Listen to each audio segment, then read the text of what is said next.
So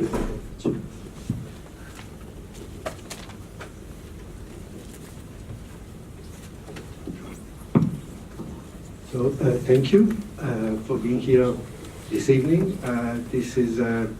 We are extremely happy to have this event, which is a collaboration between the American Grand Strategy Program and the Duke Center for International Global Studies. And we are welcoming President Mas to the event Catalonia, Spain, and the EU, the challenge of leadership in fractious nation states. And the format will be a conversation. I will start asking questions, and then at a certain point I will open the floor for questions. Let me just introduce President Mas. I will just be very brief, because otherwise we will spend probably 15 minutes just to go through your bio. And President Mas held various political offices.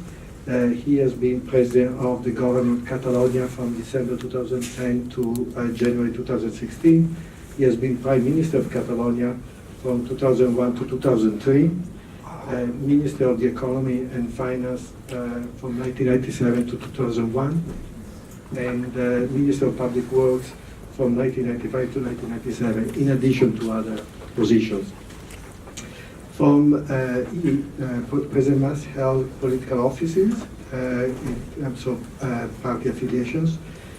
He has been president of the PDCAT from 2016 to January 2018, president of the Democratic Convergence of Catalonia, CDC, from 2012 to 2016, general secretary of CDC from 2000 to 2012, and president of the Convergence and Union from 2004 to 2015, because then it was, so we can talk about that later.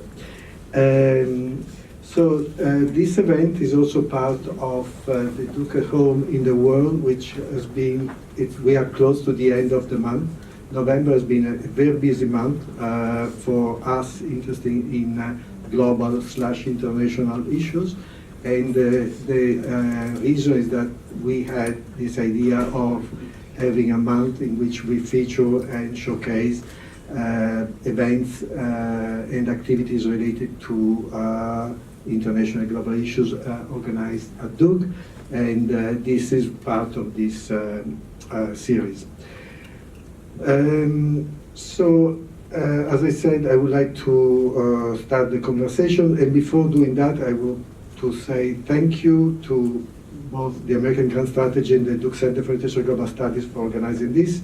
In particular, I would like to thank Professor Peter Fever, Melanie Benson, and from AGS, and Amanda Freddy, Nancy Robbins, Adina Perez from DUSIX, and Ambassador Patrick Daddy for chairing the meeting between students and President Mas before this event.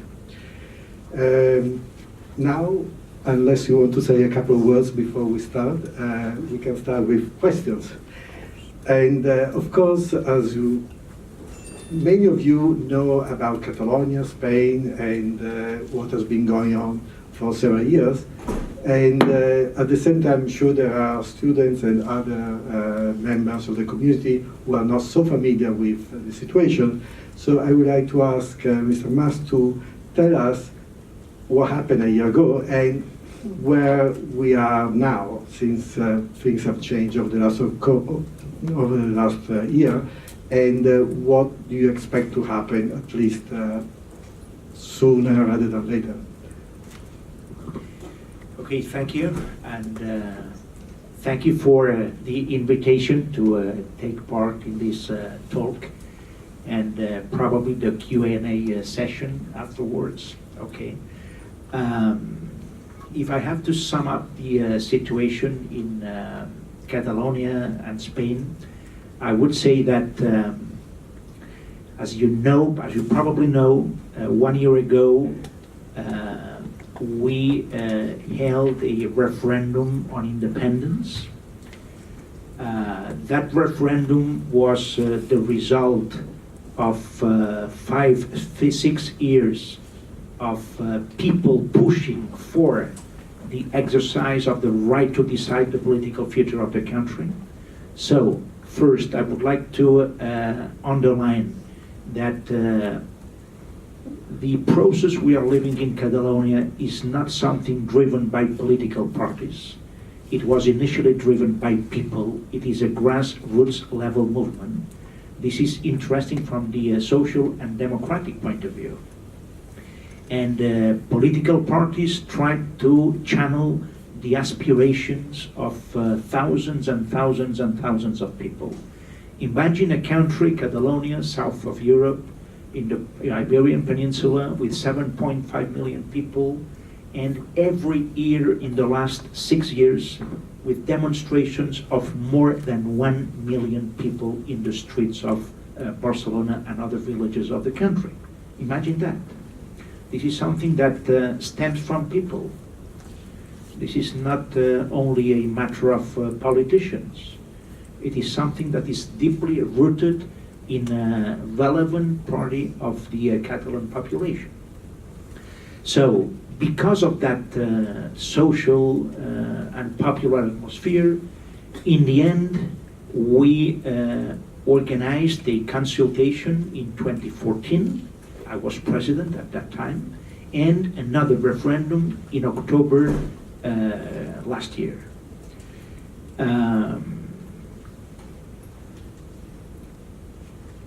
When we held this last referendum, the reaction of the Spanish government was to send police riot in Catalonia, and peaceful voters were hit by the police with truncheons.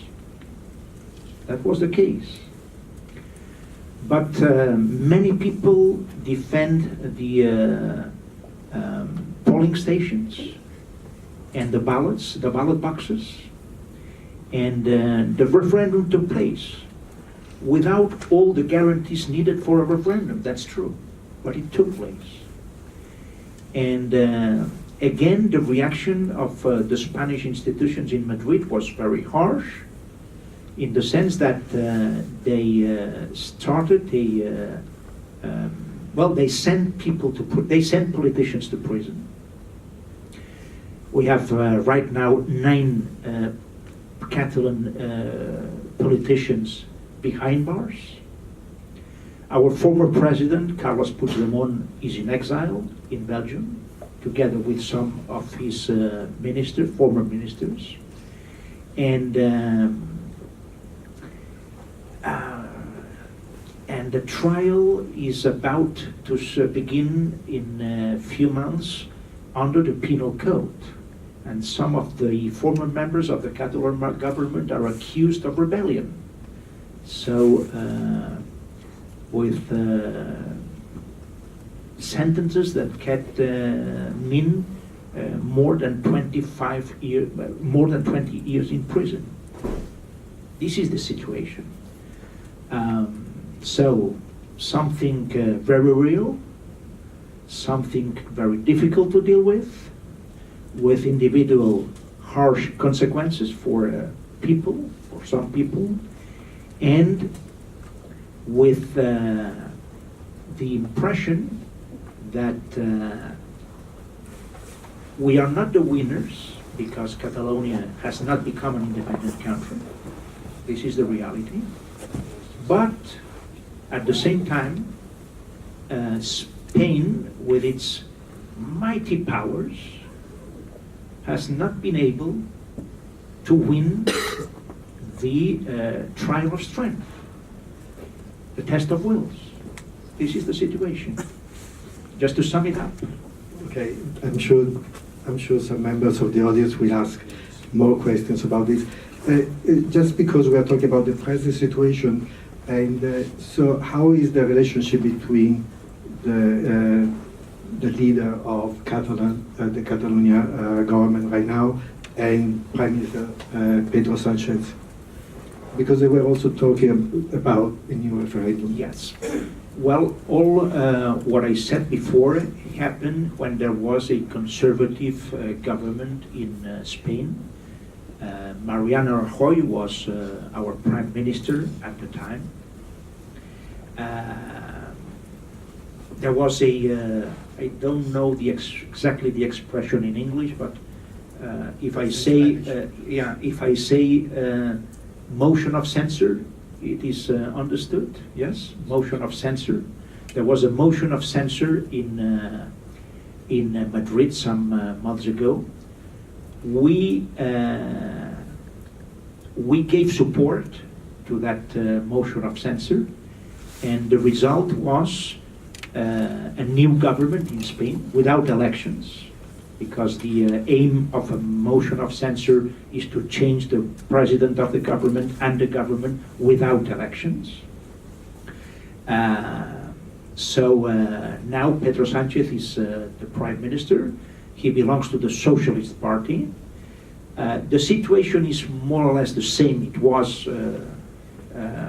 months ago, but I would say that the general political atmosphere has relaxed a bit. So it is not as harsh as it was months ago. Nothing has changed in order to work the problem out. This is true. But I would say that the atmosphere is better. Okay, thank you.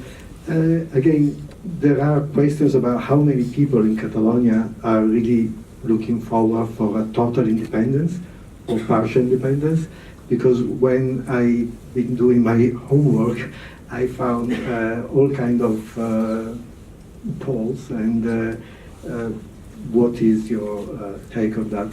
Yes. It's difficult to say. Probably the answer should be, I don't know offhand.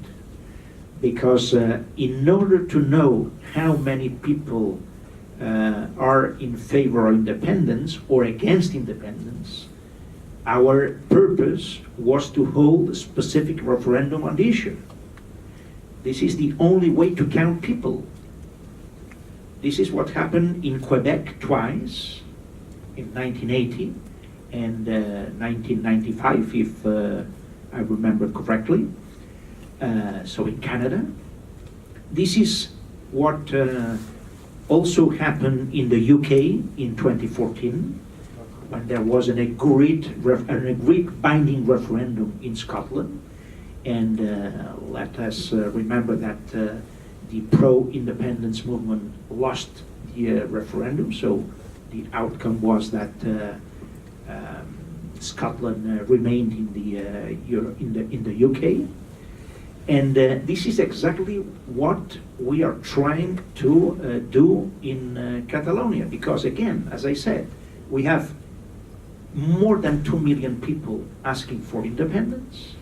We have nearly 4 million people in Catalonia, so more than 2/3 of the population in favor of the right for self-determination, and the exercise of the right to decide your political future means that you must organize something to count people, and what we know as the best way to do that is to hold a referendum.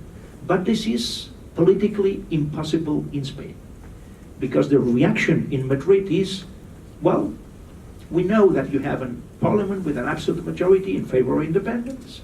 We can see that you organize huge demonstrations every year in the streets of Barcelona. We know that there is a political issue, but we are not willing to sit down at the table to negotiate about it or to talk about it. This is the reaction. So, how many people are in favor of independence, Dr. Fanalda? We don't know, because I would say that the most approximate figure is when you hold elections and you have a turnout of 80% of the population. That was the case last year in December 2017. Then the outcome is that in the parliament we have an absolute majority in favor of independence. Absolute majority of MPs.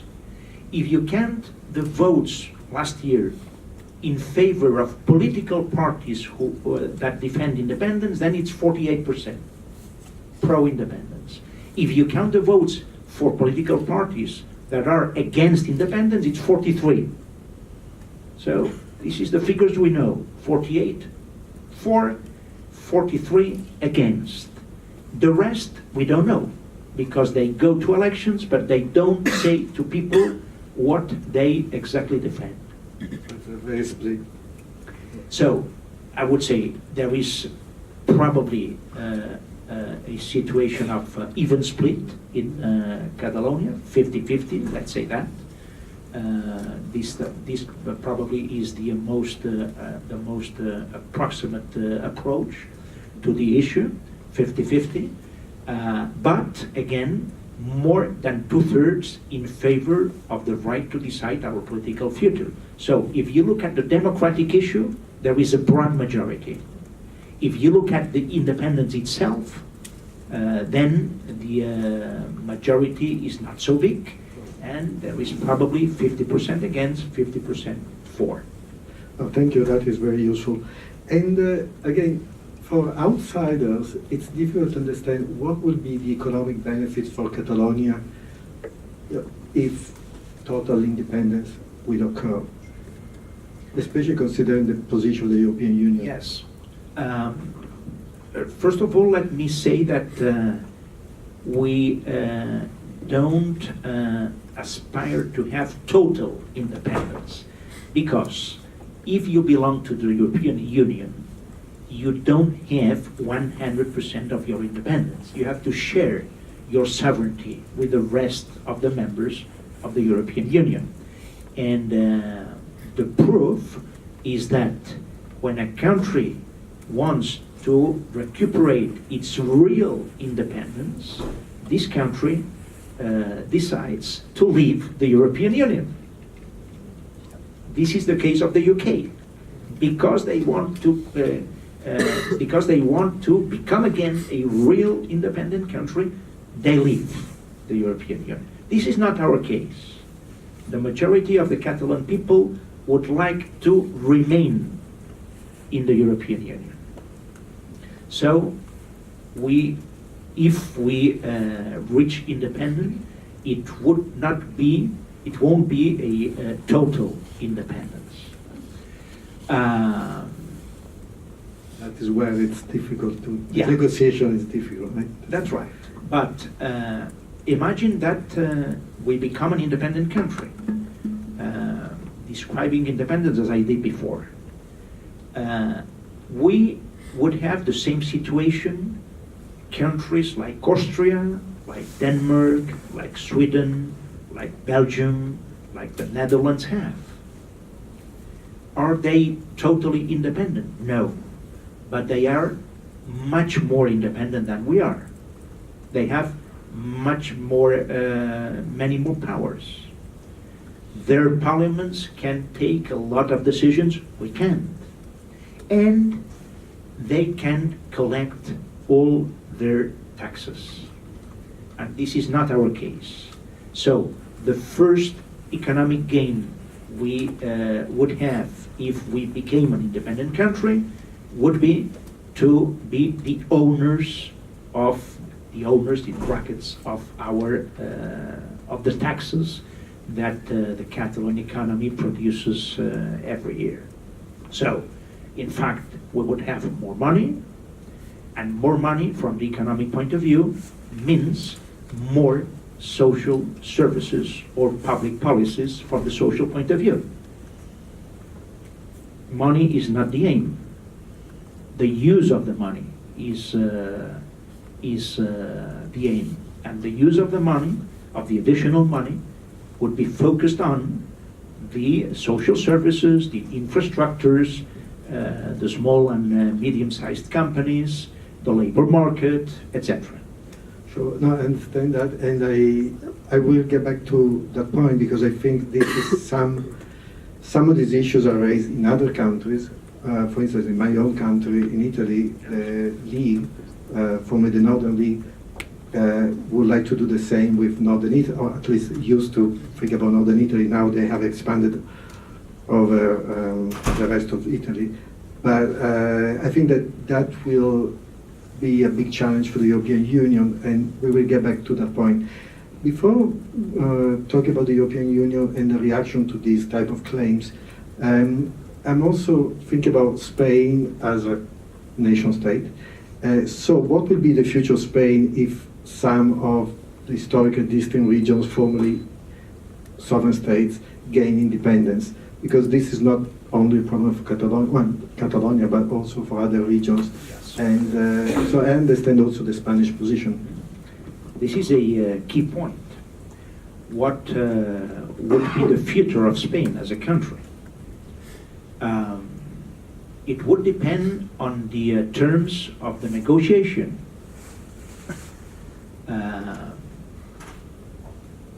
For instance, it would depend upon the terms of who would be responsible for the public debt in the future.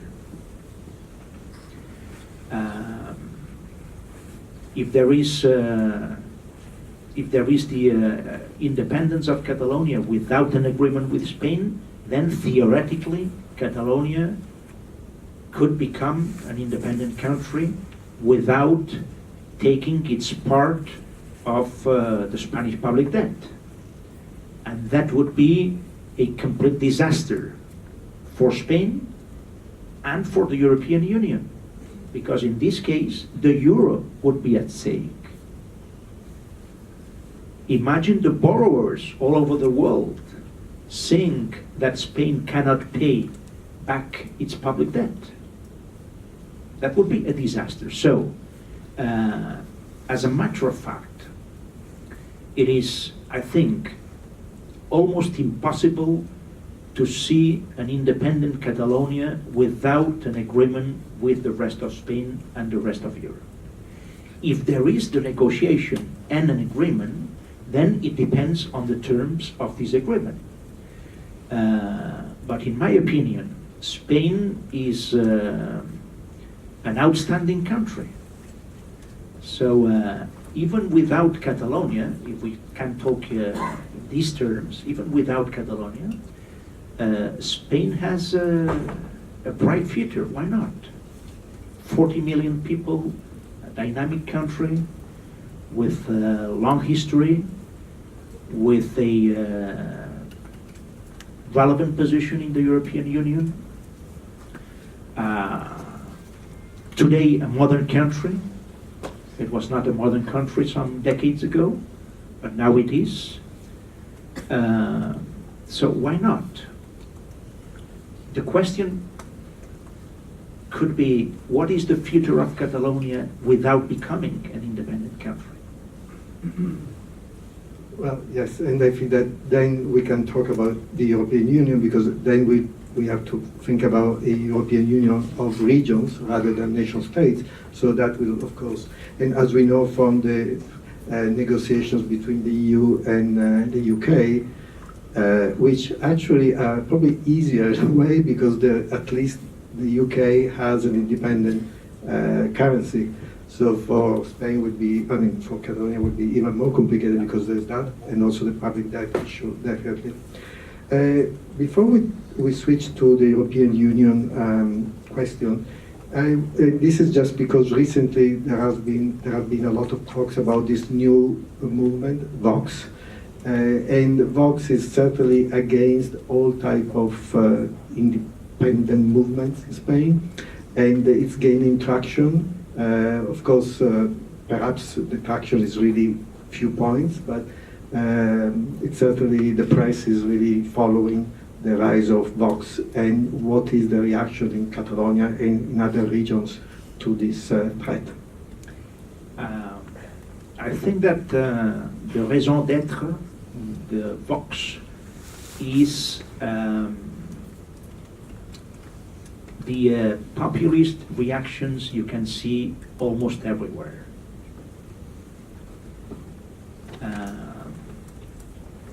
If you analyze the situation, political situation and the social situation in many democratic countries, you will see that populism is increasing. populism is arising almost everywhere. You are Italian. I'm not going to speak about Italy, but I have my own opinion about that. We are in the United States, and I also have my personal opinion about the situation in the United States, but I'm not going to talk about it, of course. But it's something that well, it's something that happens almost everywhere. Then, in my personal view, Vox is the new expression of the extreme right movements in Spain linked to Franco's dictatorship. This is my personal impression. Because in Spain, although democracy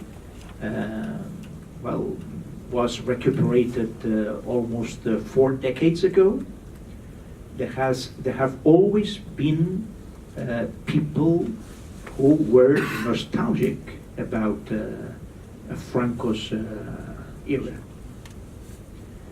And these people still exist. And now, this is my opinion again, now they are organizing themselves from the political point of view in order to have more power in the future. So it's really disappointing for a Democrat, but if you are a real Democrat, you have to accept this situation. Because if there are people in favor of Francoism, it's a pity for a country like Spain, but it's also a reality. And the challenge is to fight these people from the democratic point of view and to succeed in minimizing their power in Spanish politics in the future. I suppose Vox is not going to be very popular in Catalonia. No. I think that there is, you raised the issue of the rise of populism, which also means the rise of nationalism in several European countries, and not only Europe. And ironically, you have a rise of nationalism in Catalonia, you have a rise of nationalism in Spain through Vox, so for different reasons, of course. So it's not only from the right-wing point of view, but there are also, in the case of Catalonia, it's very different. And it's also in some cases, probably in Scotland will be also a different story. So if we talk about the European Union, because I think this is a key issue for Catalonia and for the rest of Europe. So the European Union, in a way, has to follow its own rules. So what would convince the European Union to accept even a soft split for Catalonia, and this will be for some other regions in Europe, because this will really change the nature of the European Union structure. Yes. As a principle, the European Union is against the independence of Catalonia. Why? Because it could create some domestic problems in some. Don't forget that the European Union is a construction of nation states. The European Union is not the United States of Europe, unluckily, because some of us defend to turn the European Union in a real political federation of states, not of nation states. But right now, the European Union is a construction of nation states. And the majority, not all of them, but the majority of these states are against the independence of Catalonia because they defend the status quo. Well, They defend the status quo. They are afraid But what about the public opinions, so the people of these countries? This is a key point. Because you know that in democratic countries, the public opinion counts. It has a real power. So how can public opinions in these countries put pressure on their governments in order to change their positions with regard to the case of Catalonia? We will see in the future. We will see. We will see. This is an open issue for the future. But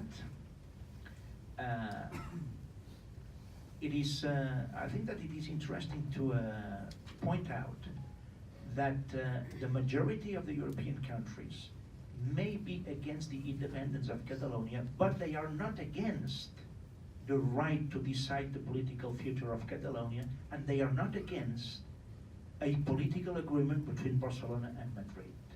They are not against that. They are in favor of dialogue. They are in favor of negotiations. They are in favor of agreements. And if so, they are willing to accept a new country. Imagine what would have happened. Imagine what would have happened if Scotland had voted yes in the referendum in 2014. Do you think that the European Union would have rejected Scotland as a European country? Of course not. So the main issue, the big issue is not to accept the independence of Catalonia, is to back the way for the independence. And this is something that the European countries don't want to do, because they don't know what will be the outcome, what the outcome will be.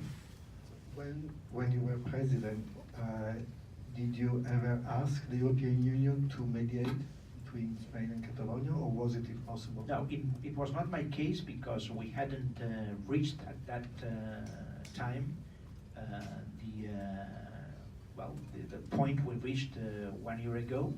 So I talked to many European countries and European leaders and European journalists and European think tanks in order to explain to them what was happening in Catalonia, the democratic movement, the aspirations of people, the way we were trying to conduct the operation from the political point of view, etc. But the former Catalan president, Mr. Puigdemont, now in exile in Belgium, asked for a mediation in October last year. But in order to accept the mediation, both parties have to agree on that mediation. And Madrid said no, because if you accept a foreign mediator, you are in fact accepting that you have to negotiate with the other party in equal terms. And this is something that Madrid won't never accept. Not even now with Pedro Sanchez? No, unfortunately. So, of course, there are going to be elections for the European Union Parliament in May.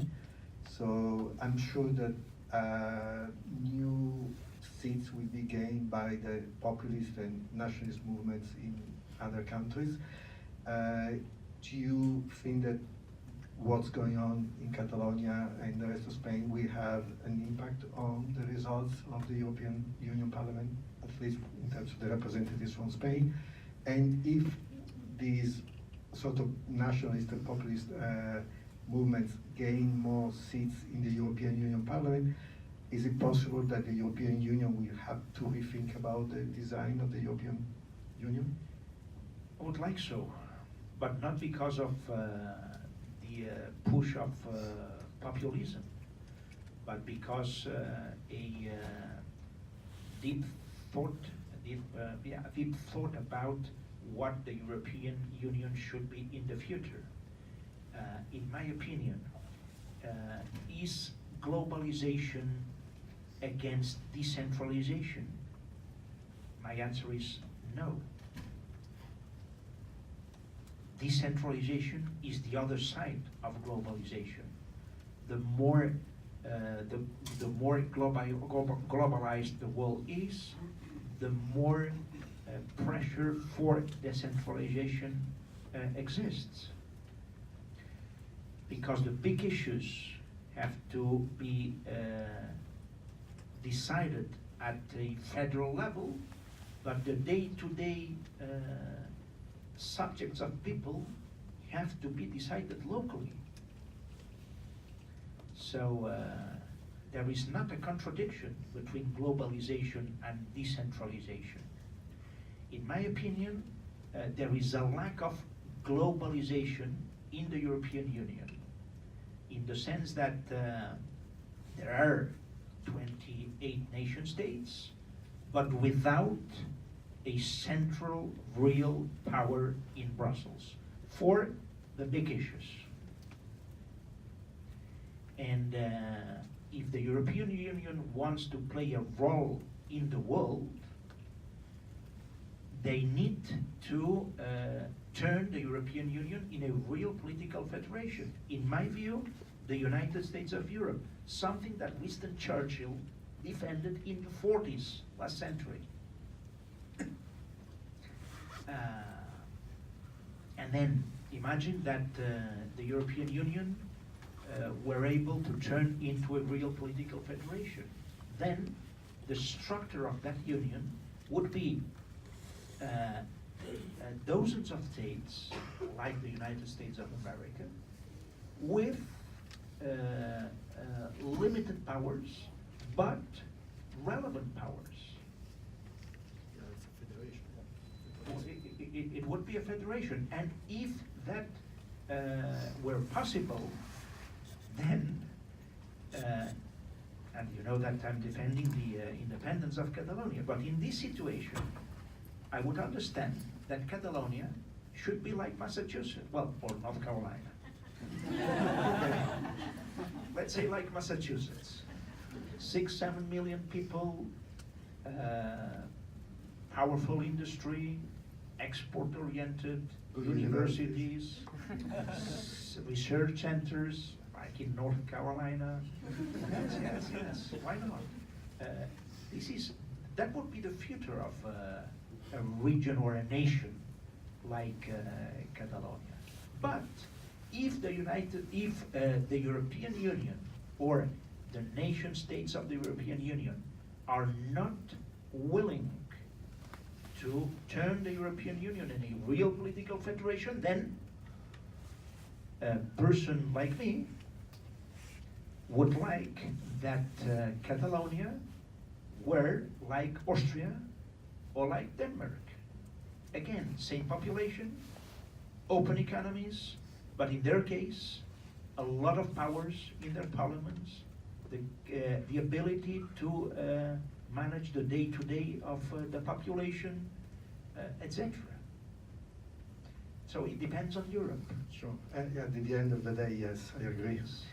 So since we still have a half hour, and given as you can see, we have a lot of representatives of the community, students and faculty, I will open the floor to questions. Right, and we have a Spanish government that has been traditionally unwilling to dance and rather inflexible, not since 2010, since 2016. I don't have to remind you of the inflexibility that we have witnessed ever since. But on the other side, on the side from which you are talking and speaking, we're witnessing today an increasing level of fragmentation. There is this thing called the unilateralists that have decided, well, there's nothing to talk about it, we just have to keep on going full on, and they constitute a small, or well, a share of the pro-sovereignty, pro-independence movement. There is another group of people that are more conciliatory or more moderate in their positioning. And that opens the question of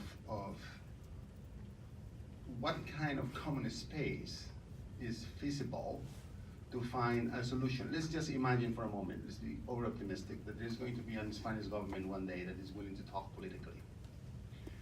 The question I have for you is, what specific institutional characteristics should the agreement between Catalonia and Madrid have such that your current support for independence switches to earlier positions?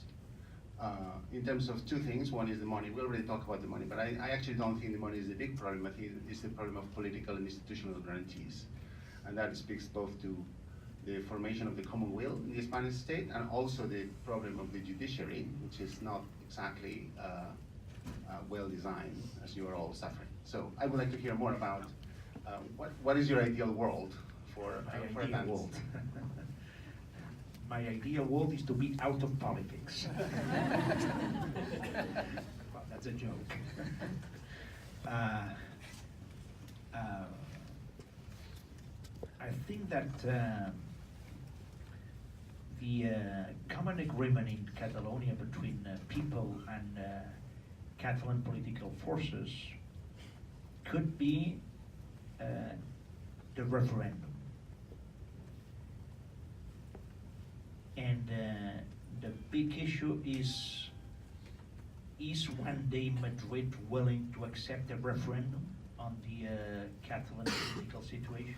That's a big issue, because I think that in Catalonia, the majority of people and the majority of political parties would accept the idea of a referendum, an agreed referendum. So, with conditions, what the minimum turnout should be, what means the victory of independence or non-independence, so the gap between the yes vote and the no vote, what would be the legal consequences of a yes vote, etc.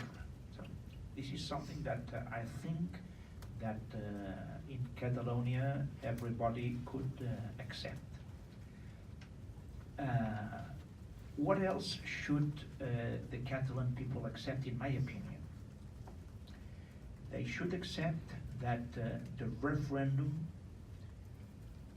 could include a question that was not only independence. So ideally, two questions.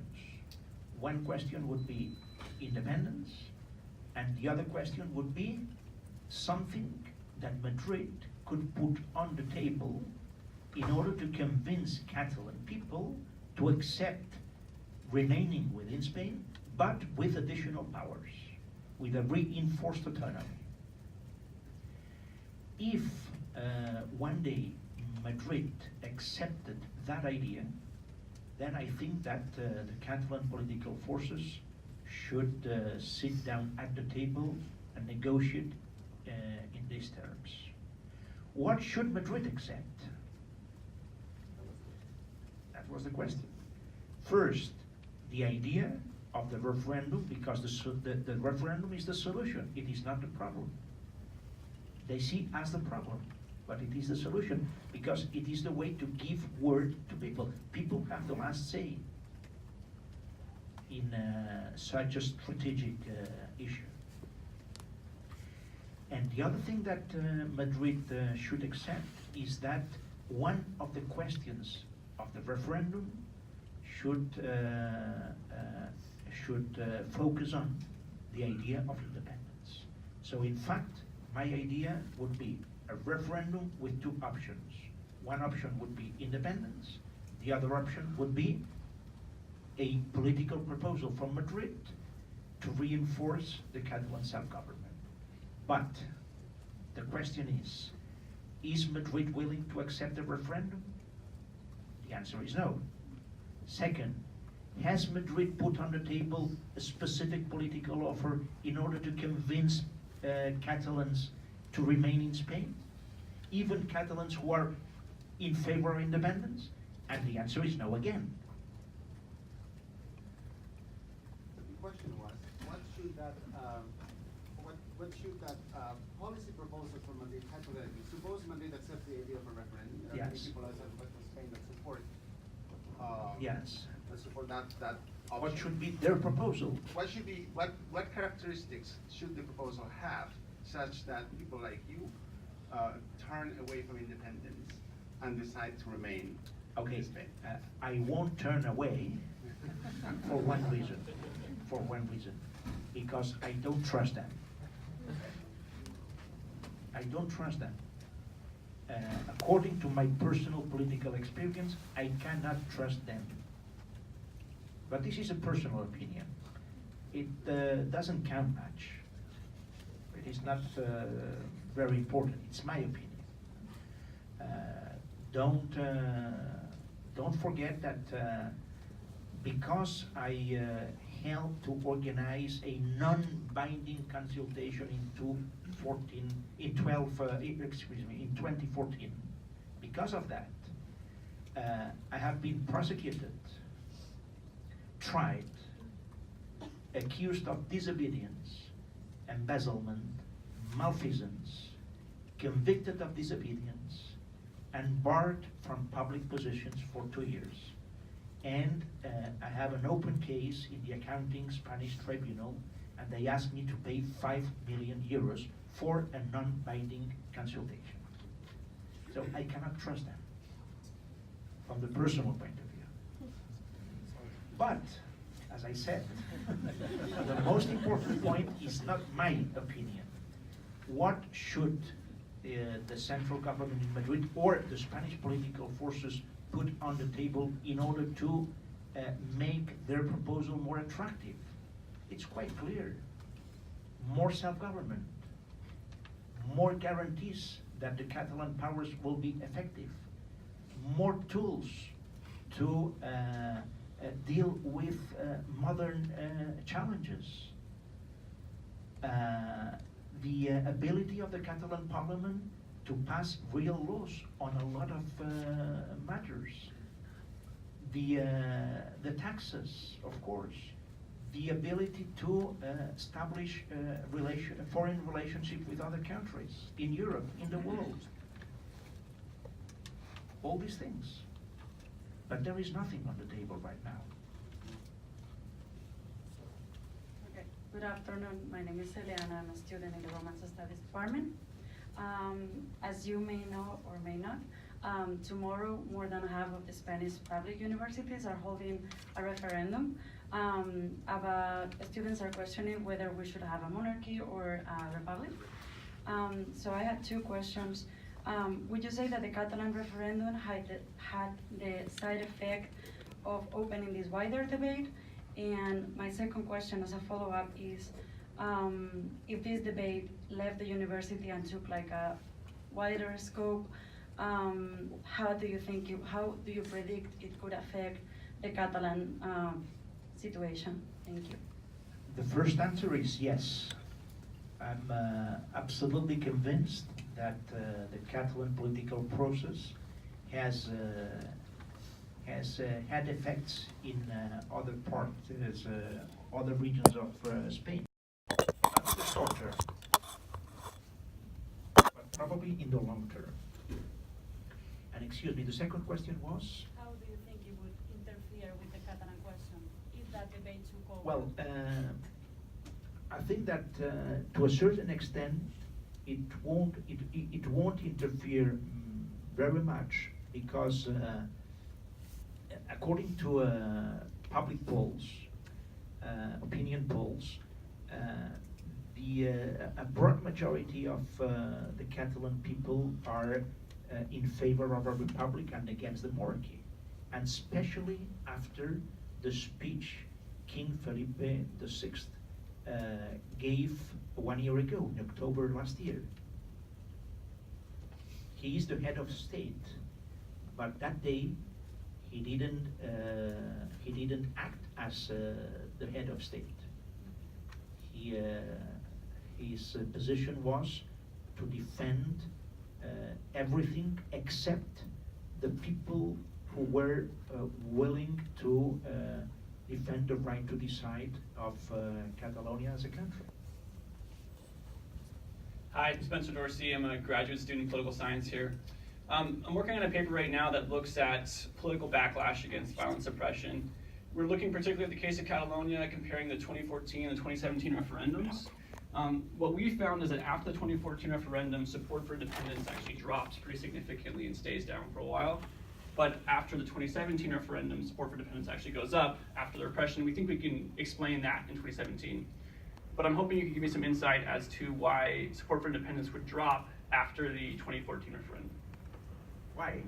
Yeah. Yeah. Well, you know, it is difficult.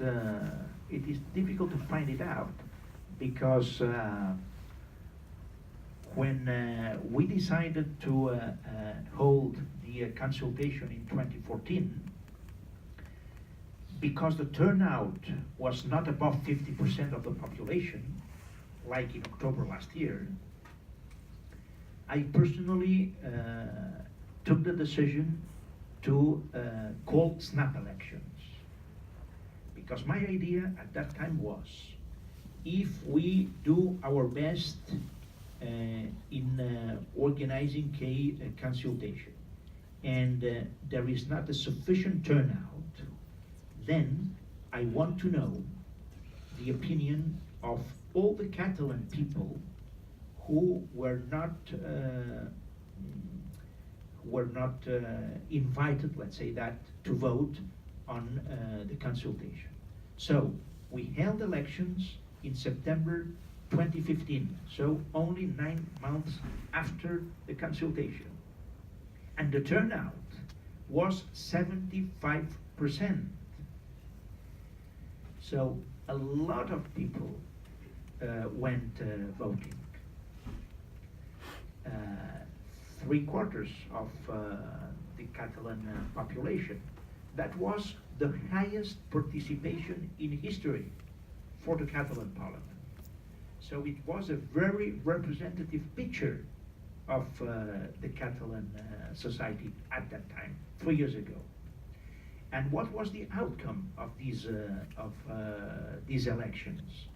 The outcome was, for the first time in 3 centuries, an absolute majority of MPs in the Catalan parliament in favor of independence. Not only in favor of Catalanism, self-government, right to decide, self-determination. That was the first absolute majority in our parliament in favor of independence. So, did the idea of independence drop? I don't think so. And, excuse me, and if you compare the situation with what we saw last year, in December last year, the turnout was 80%, 5 points above, 80%. And with an 80% of turnout, again, the outcome was an absolute majority of MPs in favor of independence. And now we don't have an economic crisis in Spain. So now the explanation is not, well, there was the crisis 6 years ago, so the reaction of many people was because we have the crisis, because we are suffering from the crisis, because salaries are going down, etc. Now we are going to bet on independence. No, now we are growing from the economic point of view. We are growing at a rate of 3%. So one of the highest in the European Union.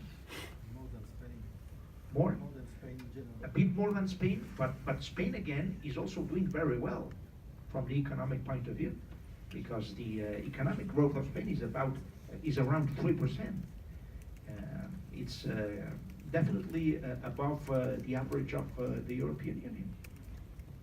Hi, my name is Vivian Taylor. I'm a master's student in the Public Policy School. I'm also a U.S. Army veteran who served in Iraq, and you know, what I have seen there is that often one part of a country trying to leave and be its own country can lead to significant violence. And certainly you and others have faced legal consequences around the referendums, but I guess the best way to ask this question would be, how concerned are you that there could be a truly violent response to Catalonia's attempt to leave Spain? Or is that just a completely off the board question? If that question had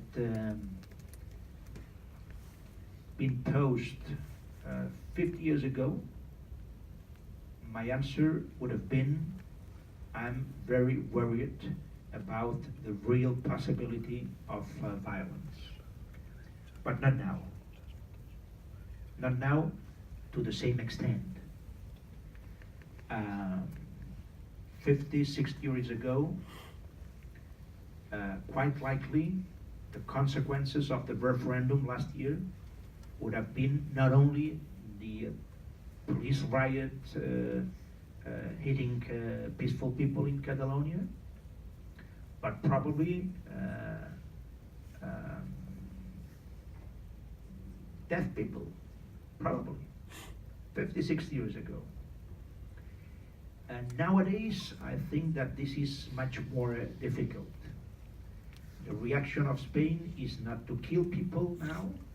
The reaction is to send us the power of justice and to send people to prison, to oblige people to go to exile, etc. It is a little bit more moderate. Spain belongs to the European Union. It is a modern country. It is a formal democracy. They have European and international obligations, and so on. So the reaction is quite different, although it hurts from the personal point of view, but it is different. On the other hand, I also would like to highlight that in my opinion, the Catalan movement will never cross the red line of violence. Never.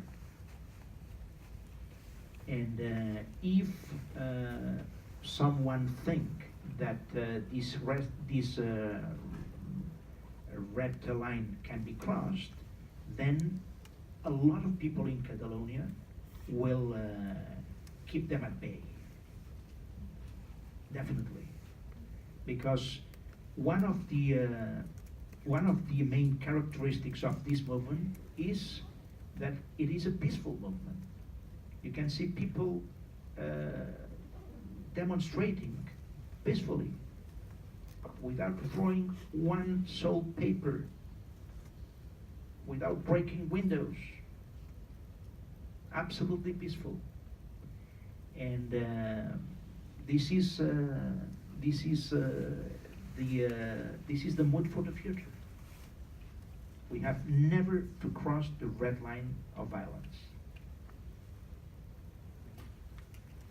Hi, good afternoon. Thank you very much. I have 2 questions, if I may. As you mentioned, you have been condemned to return around 5 million euros for organizing an illegal referendum. So could you please explain how this would fit with the context of what you've explained today? Yes. Well, the first thing I would like to point out is that I don't have 5 million euros. No, it's taken from public money. Yes. Well, the second point is, look, if we were tried 1 year ago, 2 years ago, and accused of embezzlement, and the tribunal didn't condemn us of embezzlement. That means, and we were just under the penal code, and the penal code is everywhere the most severe way to judge a person. Then we are innocent of this crime. I was personally convicted of disobedience. Okay, and I have been barred from public positions for a couple of years. Okay, this is the the collateral effect of what we are doing. But if you have been declared innocent of embezzlement, they cannot judge you again for the same crime. This time not under the penal code, because they can't. But they have invented another way in order to try to, what is the expression, in order to destroy individuals, the life of individuals. So I personally think, and not because it affects me, it deeply affects me, but I honestly think that it is absolutely unfair. It is absolutely unfair to try to ruin individuals when they have been judged under the penal code and declared innocent of this crime. Okay, and then my second question would be, you have recently been accused also of paying an American lobby 1.6 million euros to promote the Catalonian independence in the United States. So I would want to know if you were planning in any way to return these funds, and also taken from public money again. How does promoting the independence in the States help you? I'm not aware of this program, but if I were in office now, I would defend the the possibility of spending money or investing money in order to being help in the international scene. Why not?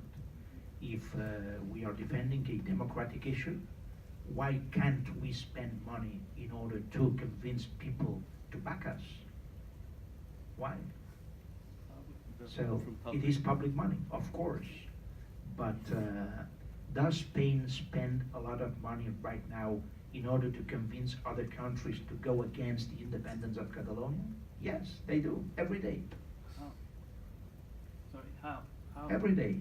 How is Spain doing that? How? Excuse me. How is Spain spending that money? How do you see that Spain is spending that money on that? It's a very interesting point. I just want to know how. How does Spain? Because you just have to listen to the former Spanish foreign minister, Mr. Magallo. He publicly said, we have spent a lot of money in order to convince other countries not to give support to the Catalan cause. So it's clear, but they have the right to do so. They have the right to do so. But if they have the right to do so, we also have the right to spend money in order to convince other countries to back our position. Because we have an elected government,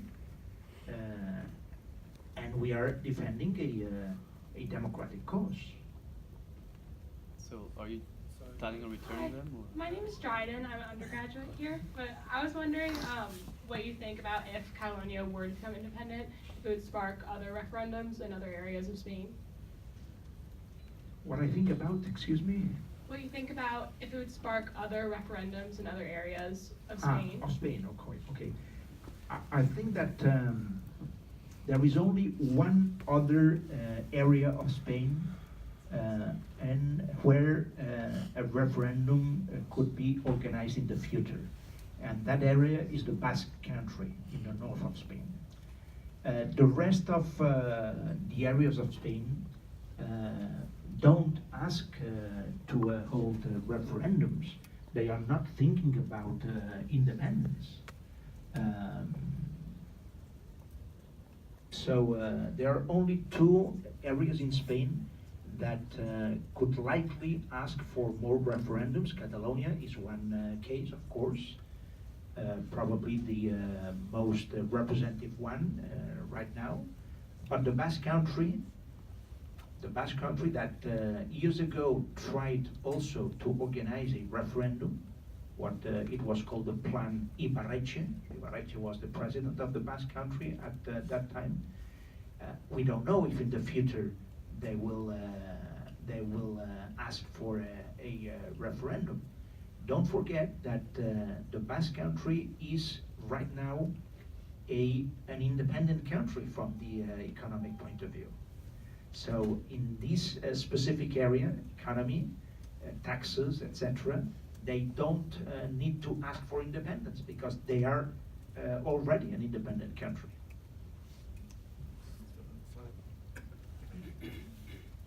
Hello, I'm a graduate student in the engineering department.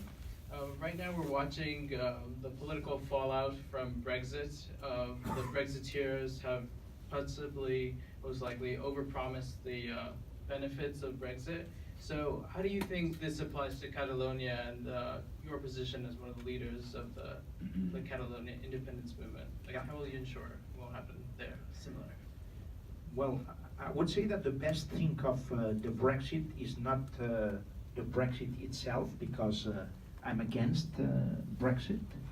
I would have voted for remaining in the European Union if I were British. But the main, but the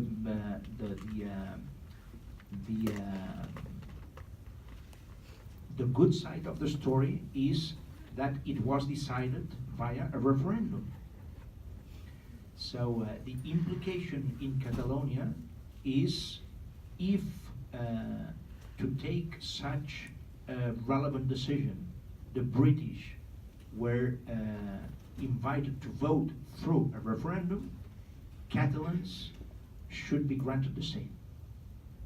This is the main point of connection between the Brexit and what is happening in Catalonia.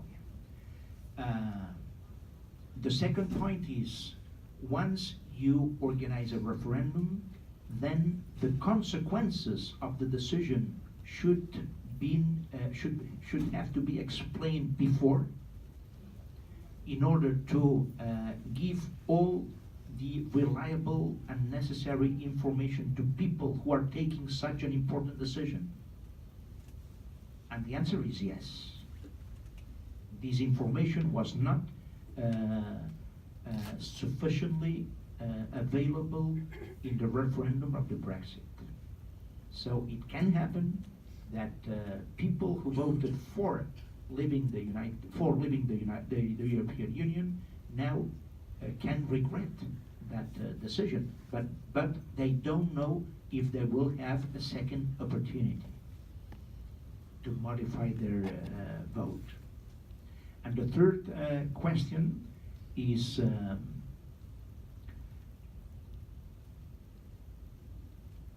how can when there are different opinions in a country, what is the best way to deal with these differences? And the lesson of the United Kingdom as a democratic country is that they understand that to give the last say to people is not a problem.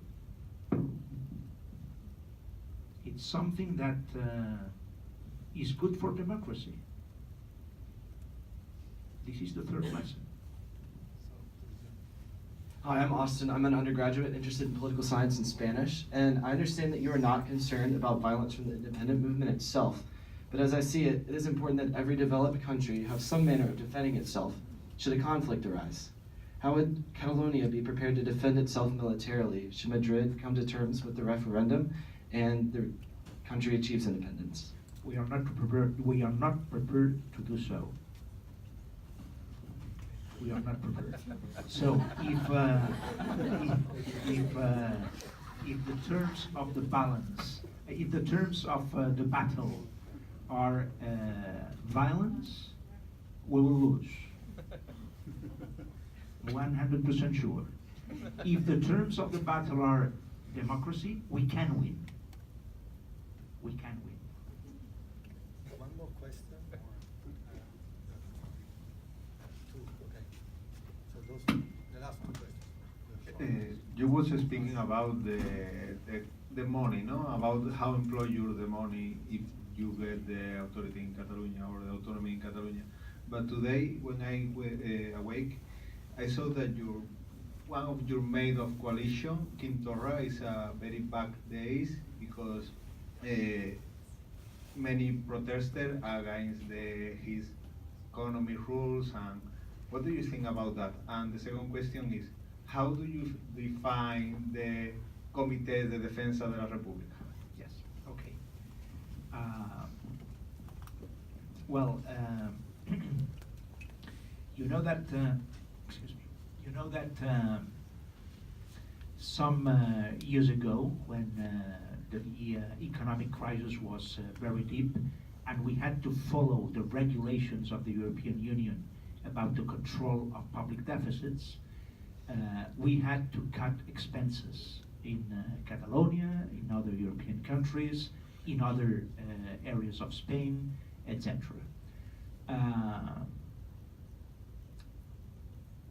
The problem is that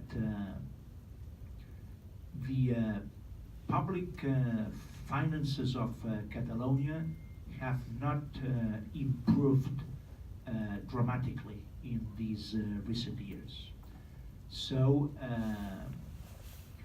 the government, the Catalan government, has not been able to recover the policies we had years ago. And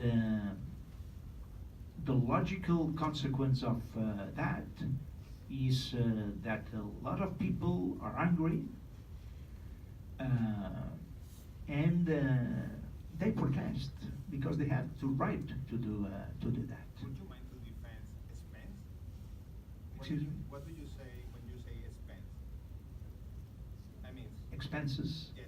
Well, healthcare, education, universities, public transport, infrastructures. Inversions. Inversion. You put money to get a benefit, no? Investment. Well, investment, yes. Well, okay, you are right. It is better to talk in terms of investment instead of expenses. This is what you're saying. I fully agree with you. Yeah, it was an investment from a social point of view. So to raise public salaries, this is an investment. To improve public services or public policies is also an investment. And this is something that we cannot do to the extent people are asking for in Catalonia, after the cuts we had years ago.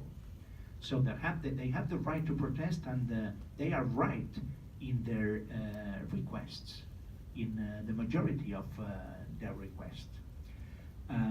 But when I was talking about money, the idea of my answer was, well, once you have the extra money, then you can decide to invest this money in different programs. It could be in the future a government in Catalonia that could say, okay, the extra money will be invested in lowering our public debt, or in lowering taxes, or in investing in social programs, or in investing in infrastructures. It would depend on the program of the government in Catalonia in the future. This is something that right now we don't know, because every political party has its own ideological priorities. And the second question was, excuse me? How do you define the Comités of Defensa? Comités de Defensa de la República, yeah. Well, I'm sure that you are not aware of that expression. These committees of, they are called Committees for the Defense of the Republic. This is again let's say, a popular organization. This has nothing to do with political parties or with public institutions. people in Catalonia in favor of independence, people who thought 1 year ago that independence was to be achieved very soon, reached the conclusion that they have to organize themselves in order to defend that idea and in order to push the Catalan political forces to continue defending independence. So again, it's a popular way of self-organization in order to put pressure on politicians. This is the last question. All right. So Montse from Barcelona, living in North Carolina for a while. Hello. So what would you tell those Catalans that believe in the dream, but not for economical reasons, or so that believe in, you know, being independent from Spain from the bottom of their heart, not to give up and to keep on fighting, like, you know, seeing what the response of the government is, and it's very disappointing. So how do you keep on, you know? Well, in my view, if you analyze the movement in favor of independence, you will find people who really back this movement for economic reasons, but you will also find a lot of people who back this movement not only for economic reasons, or not mainly for economic reasons. This is a big difference between what happens in Catalonia and, for instance, in northern Italy. In northern Italy, the Catalonia is a movement, it's also a political movement, but focused on the on economy, taxes, economy, and nothing else.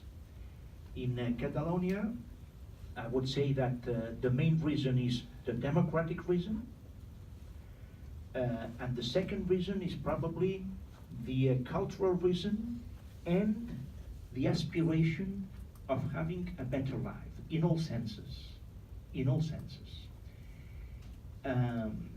Because that question didn't arise during the Q&A session, let me explain to you a key point in the sense that the demographic and social structure of Catalonia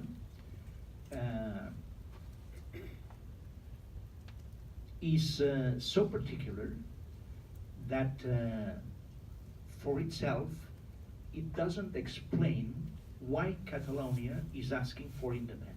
Why a lot of people in Catalonia are asking for independence. If you look at the social structure of the country, Catalonia, 7.5 million people, the majority of these people were born in Catalonia. But if you take into account their parents or their grandparents, then 70% of the Catalan population have non-Catalan origins. That means that Catalonia is a real melting pot. It is not a homogeneous country from the social and demographic point of view.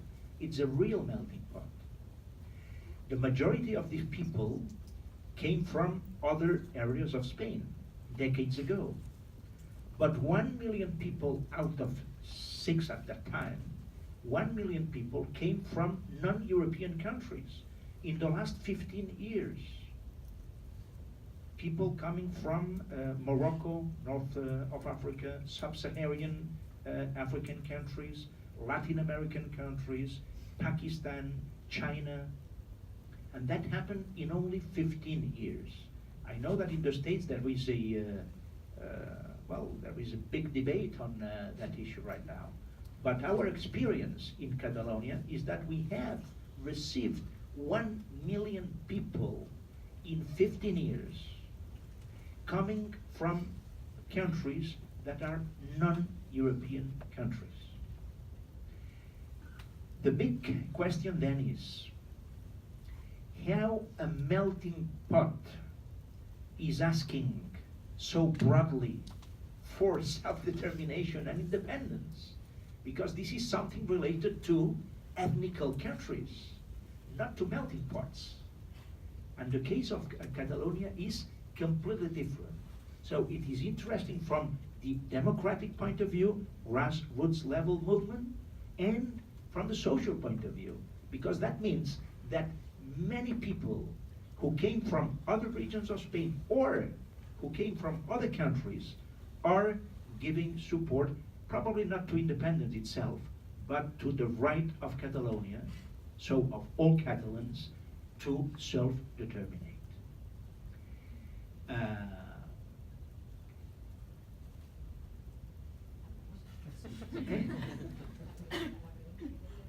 La pregunta era esta, ¿no? Nuestro siguiente corazón. Per continuar lluitant. If the question is, what should I tell you in order to convince you that we have to follow our struggle, I would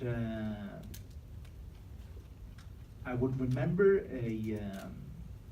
something that President Kennedy said many years ago. Something like that. In the history of, he said, in the history of man, that would be a non-correct expression nowadays, but he said, in the history of man. No, the great revolution in the history of man, past, present, and future, is the revolution of those determined to be free. So, don't surrender, don't give up. Well, thank you very much. And I want to say one thing is, we are called the, sorry, just one. At Duke, we are called the Blue Devils. So we certainly try to grill our speakers. So thank you very much for being patient and answering all questions. And I also want to say that we had several events related to Catalonia and Spain with different points of views. So it's nice to have also your